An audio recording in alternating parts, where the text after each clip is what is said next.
itu sudah cukup besar. Memang satu sisi kita memang perlu tetap menerapkan yang namanya kontrol, tetapi di sisi lain kita perlu membuka yang namanya jalur-jalur komunikasi dengan cara menjadi sahabat atau menjalin komunikasi, menjalin relasi. Saya tidak membahas secara mendetail tentang firman Tuhan karena saya bukan teologi, tetapi ketika saya diminta untuk menyiapkan hal ini, saya teringat oleh ayat Alkitab ini. Tuhan Yesus sendiri sudah memandang kita sebagai teman. Kita bukan hamba lagi. Bedanya apa?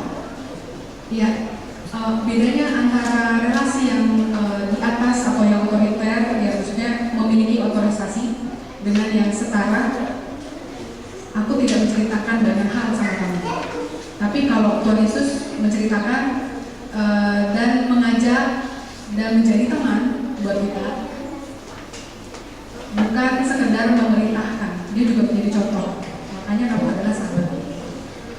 Nah, dan di sini ada satu hal lagi yang saya ambil di ayat sesudahnya, bukan kamu yang memilih aku, tapi aku yang memilih kamu. Jadi kita yang berinisiatif, kita yang proaktif untuk menjadikan anak kita itu sahabat. Jadi kita yang proaktif untuk membuka jalur-jalur komunikasi. Membuka jalur komunikasi. Tadi kalau kita mau anak kita mendengar, kita juga perlu mendengar. Apa itu mendengar? Saya menemukan sebuah huruf, kalau nggak salah ini huruf Cina, tentang kata mendengar itu sebenarnya berkaitan dengan telinga di sebelah kiri, karena kita menggunakan telinga untuk mendengar. Tetapi ada bukan telinga saja. Kita mendengar dengan mata. Dalam arti kita mengamati.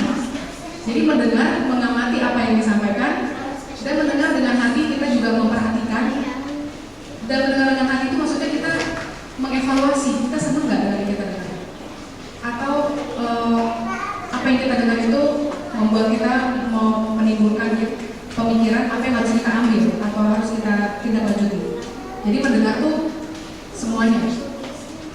Ya, manfaat dari mendengar kita sudah tahu banyak ya. Mendengar itu menciptakan keterbukaan. Kita akan lebih suka sama orang yang mendengarkan kita.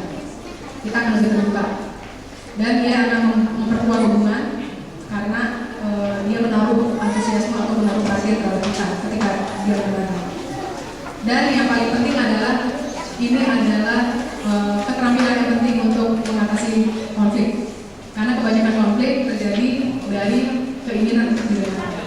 Jadi kemampuan mendengar ini sudah jelas manfaatnya. Salah satu yang saya ambil adalah prinsip mendengar aktif. Mendengar aktif itu adalah 4 hal ini.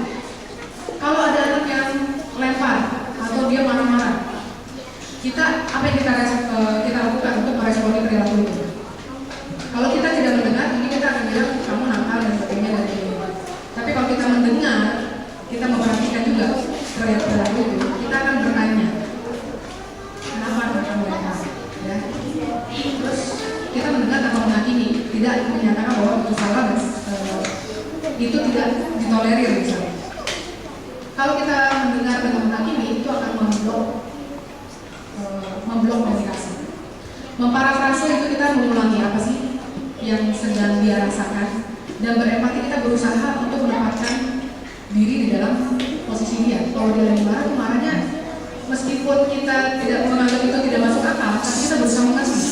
Meskipun kita tidak setuju dengan kemarahan dia, tapi kita berusaha menampilkan bahwa kita mengerti perasaannya.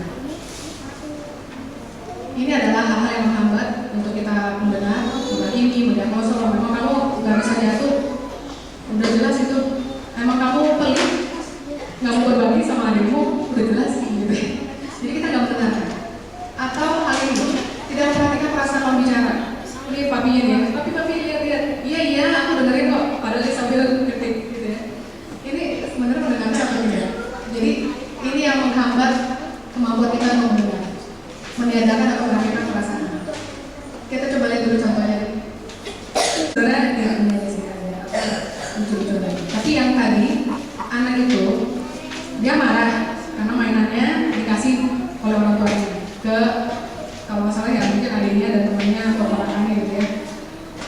Jadi yang dia marah itu adalah terus ibunya kan bilang, tapi kan aku udah nggak mainin lagi, aku masih menyukainya, dan itu memang masih barang milik dia. Nah, yang jadi problem adalah kalau si Raymond tadi akhirnya menangkap bahwa karena